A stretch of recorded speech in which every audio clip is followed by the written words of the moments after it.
joining us There's a name tag for you up there. This is being web streamed for folks who can't be in the room with us. And I'm Jane Weber. I'm with the Faculty Senate Committee on the Status of Women, and we're the group that puts this shindig on every year. So we're really happy that you could join us. We're here to celebrate our faculty status with each other, and we also hope that this gathering can allow the women faculty members to get to know each other university-wide and start to network together. You're not already doing that. So we'd like to, oh, and I just want to mention we're going to have a dynamic speaker in a moment. I think I will go get some food. But I'd like to recognize and thank if you kind of wait a moment, just usually if you just yell out, they'll kind of get some Table attention. One, our administrators and friends who've joined us today. So I'd like to thank Chancellor Rogers and Sherry Mondro, and Provost Henricks, Jake and Janice Poole, and Carol Diebel. So we're really glad that you all came today to be with us. And especially, you know, we're in the middle of the accreditation meeting, so we're really glad you could join us. We'd particularly like to thank Jake Poole. Jake's funding makes this possible every year, and we really appreciate that. Thank you, Jake.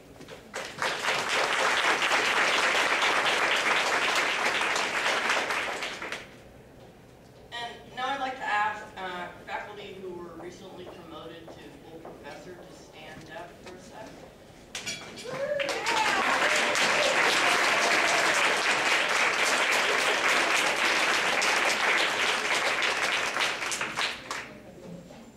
And faculty who've recently received tenure and or been promoted, stand up, please.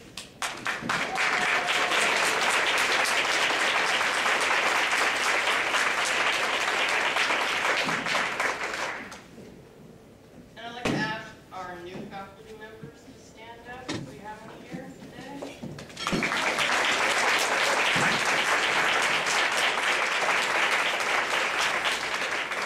So the new faculty members, we're really pleased that you've joined us here at UAF.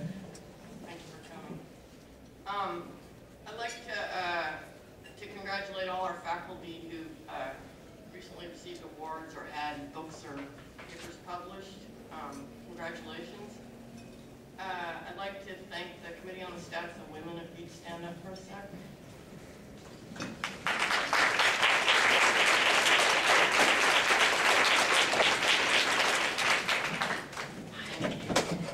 And I want to be sure that we're all offering these congratulations to all of our faculty who aren't here today, who are joining us remotely. We wish you were here, and you're definitely with us in spirit. And finally, I'd like to thank the Borealis Brass, the folks who were doing the great music for us. So thank you very much.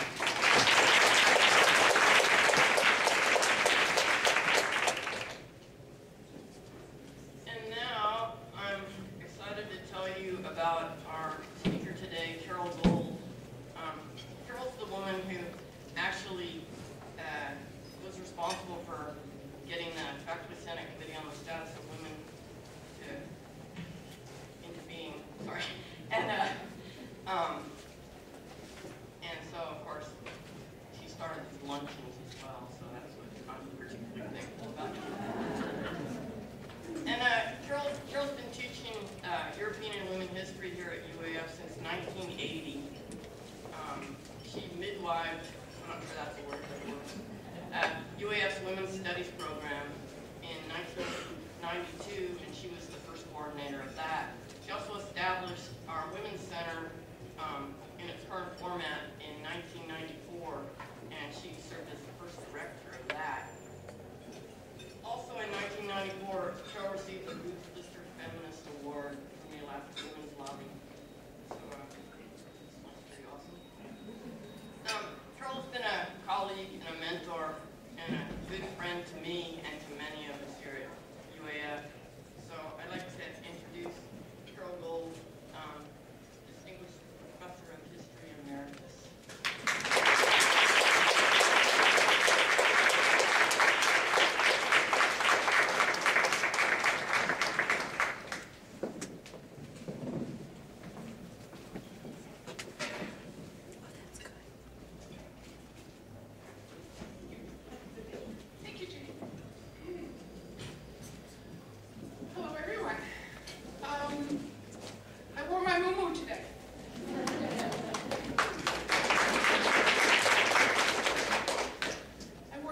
very special reason. If I were to title this talk, I would call it Stitch Your Own Muumuu. Do you know the story of the muumuu? The muumuu is not native Hawaiian.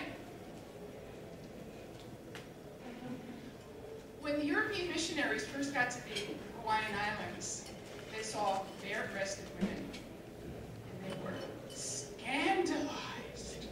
I tell you, scandalized. What are we going to do? Oh my God. Well, Hawaiians, as you may know, are not petite people. And the only thing that the missionaries had with them that would actually fit the Hawaiian women were the European women's nightgowns. So they put the nightgowns on the Hawaiian women and cut off the arms. And that was the beginning of the muumuu. However, the Hawaiian women took this artifact of the colonizer and redid it to fit themselves. Does this look like a nightgown?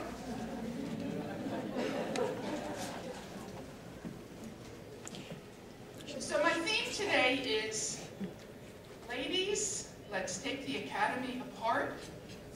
It was created for men, by men, and let's restitch it to fit us.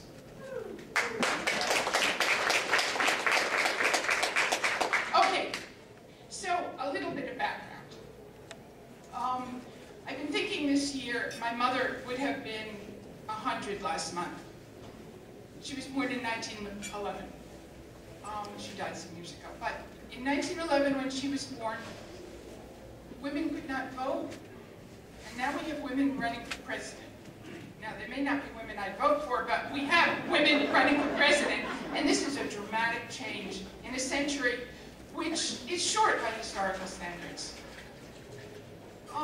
When I was in college, and I was in college from 1959 until 1964, and I went to a fairly radical college. I went to Antioch, which is pretty radical. It was a co-ed college. I had 2 women faculty in 5 years, 2 women, one in biology and one in French. But what really gets me is that we never thought about that. This was a radical college that had 50% women students, and none of us thought there was anything odd that all of our faculty were men. By the time I got to grad school, and I was in grad school at Wisconsin from 65 to 69, I was more aware of this. I was in the history department and the history faculty. There were 60 faculty, and they were all men. All men, not a single woman. People would ask me, why are you getting a degree in history? You'll never get a job. And my response was, I'm a woman, I'll never get a job. And it was true, because you looked around and there were no women historians. However, ironically, the first job I got at the University of Minnesota in 1971 was because I was a woman. Absolutely. The federal government had told the university that if they didn't have at least one woman in every department, they would lose federal funds. Can you imagine that today? Anyway, there were 2 departments at the university with no women, chemistry and history. I don't know what it is about history. Anyway, so they went out looking for a woman, and they found me. I was ABD. They hired me on soft money in what, despite the fact that it was Minnesota, was nonetheless a peripheral field, Scandinavian history. And as you can see, I'm no longer at Minnesota. We didn't get along real well. There were 39 guys in the department and me.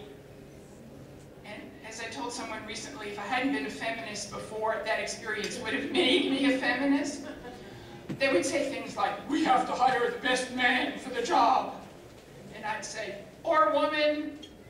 And they'd kind of glare. My favorite story is, there were some younger guys in the department who were interested in trying to increase the diversity. And so they suggested we try to hire someone in women's history. And one of my esteemed colleagues said, well, let's be sure she can do something else. Because in 10 years, when the fad is over, we'll be stuck with her. And I looked at him and said rather loudly that I thought women would still be with us in 10 years. He was not amused. Anyway, they non-reappointed me, which is a fancy euphemism for saying fired, and I floated around for a while. And in 1980, I was hired by the history department here. Again, the only woman in the department, but since there were only 4 of us in the department, I figured 25% was a pretty good ratio. For the next 23 years, I remained the only woman in the department. Men came and went, and I stayed. Okay. So, when I look down, you can't hear me, can you? Okay. So, I was thinking about trying to get some statistics to let you know about the changes here, but I'm a humanist and I'm not real good with numbers. So I don't have very many. I went out to the UA website, and there's something called UA in Review, and it slices and dices ethnicities and race by a million different ways, and there's 2 tables for women. 2. One is the total number of employees statewide, male, female, and the other is the total number of faculty, statewide, male, female.